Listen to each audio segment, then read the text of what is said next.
To add or set a stop loss on the Charles Schwab app, start by opening the app and clicking on the straight option at the bottom of the screen. From there, search for the stock or security by entering its ticker symbol in the search bar. For example, searching for Amazon and selecting it from the search results will bring up the relevant screen.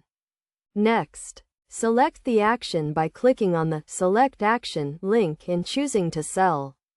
Since a stop-loss order is used to sell a stock when its price drops to a certain level, select the Sell option and enter the quantity of shares to be sold.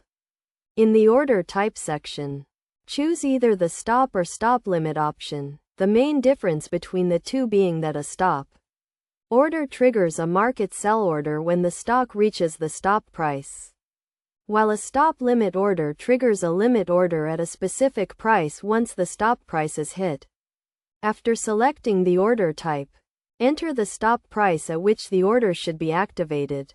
Then, choose the timing option, either a day order that expires at the end of the trading day, or a good till cancel order that stays active until executed or manually canceled.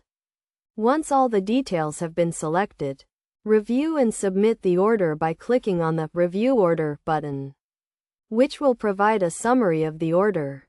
Read through the details, scroll down to the bottom of the screen, and tap the Place Order button. The stop loss will then be set up on the Charles Schwab app.